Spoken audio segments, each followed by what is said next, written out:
Late this afternoon, the FBI's lead agent talked about some of the items recovered at the marathon finish line. Things like black pieces of nylon and fragments of nails and BBs.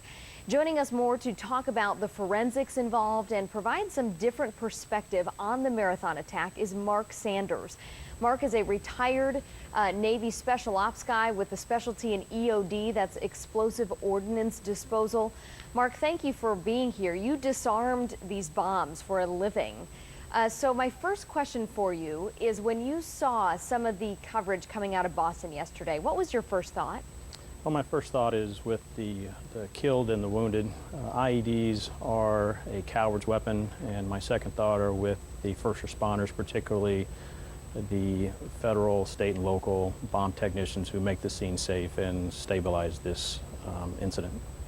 We hear the term IED often when we cover what's happening out of the war zone in Iraq and Afghanistan. We don't normally talk about IEDs here on domestic territory. Is this what you would categorize these bombs that we saw as IEDs? They are IEDs, and in fact the word improvised explosive device is just that, and the I for improvised is fundamental to this particular weapon. And what's coming out in reporting now with regards to the pressure cooker indicates the improvised nature of this particular device. Can you sort of talk a little bit more, Mark, about that? The pressure cooker, we sort of think of that in the kitchen. How was it, if you can guess, used in this case? Well, in this case, I would say in general that the pressure cooker is being used to contain the explosives, which were the donor charge of this particular blast, and also used to contain what appears to be the fragmentation methodology, which were ball bearings, which have been discovered at the scene. Are you surprised that there was not more damage done? Well, this is a very dense scene, and so the casualties are indicative of the fact that the fragmentation effect of this weapon had great devastation and close proximity to the device. So although the blast effects appear not to be as significant, the fragmentation certainly was. It's sort of surprising that they still have not found someone connected to these bombings. Give me some idea from your expertise, talking specifically about the bomb and its sort of nature. Did someone need to be pretty versed in bomb making to do this? Who do you think police should be looking at?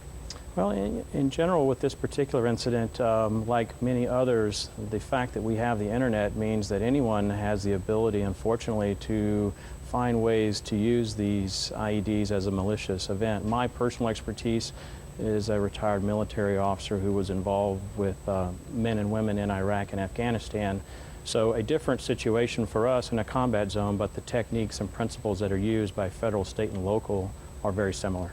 Is this the kind of bomb you used to see overseas in the war zone? Well, it's similar. I don't know the specifics of this, and the post-blast investigation and the forensic analysis is ongoing.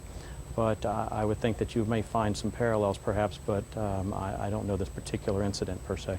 And lastly, Mark, investigators this afternoon called this the most complicated crime scene in Boston history. How do these guys go about sort of putting together the pieces to try to make sense of this all? That's a great question, and it is very complicated because you'll be seeing national level experts coming in, trace experts, explosive experts, chemical experts, who will come in and assist the special agent bomb tech from the FBI who's in charge of the scene to ensure that the full power of the nation's capability is going to allow us to have causal attribution of who perpetrated this. And let's hope that they can do that soon. Mark Sanders, thank you so much for your service in the Navy and, of course, for being here this afternoon, shedding some light on what's happening in Boston. We appreciate it. You're welcome.